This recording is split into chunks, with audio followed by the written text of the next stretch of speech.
au 19e, quand s'est créée la société industrielle, l'idée et la question que s'est posée de savoir si un ouvrier qui avait travaillé toute sa vie pour un employeur, alors que pour vivre, il devait vivre de son travail, s'il n'avait plus la force de travailler, on pouvait l'abandonner.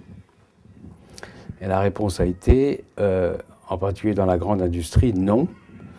Son employeur doit faire en sorte que, alors qu'il n'a plus la force de travailler et qu'il survit, eh bien, il ne soit pas privé de revenus.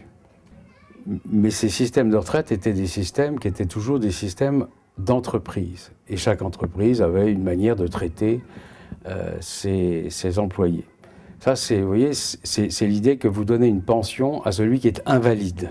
Et ce système a été, quand la société industrielle s'est généralisée, au début du XXe siècle, il a été généralisé par la première loi sur les retraites en France en 1910.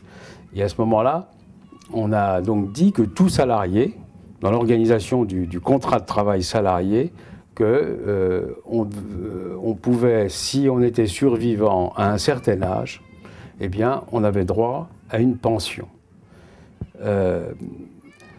L'âge qui était fixé à l'époque, en 1910, c'était de 65 ans, et un ouvrier à la naissance n'avait très peu de chances d'atteindre les 65 ans. Le débat est resté celui-là jusqu'à 1982, quand Mitterrand a abaissé l'âge de la retraite à 60 ans, au moment où l'espérance de vie avait considérablement augmenté.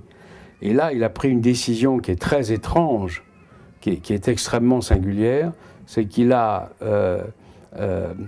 en fait donné un droit universel à être pensionné.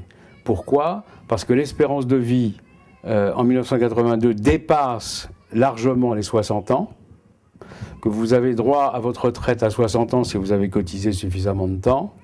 Ça veut dire donc que vous allez avoir un droit, toute personne va pouvoir être pensionnée par la société, par l'organisation sociale, et donc un espèce de droit à la rente.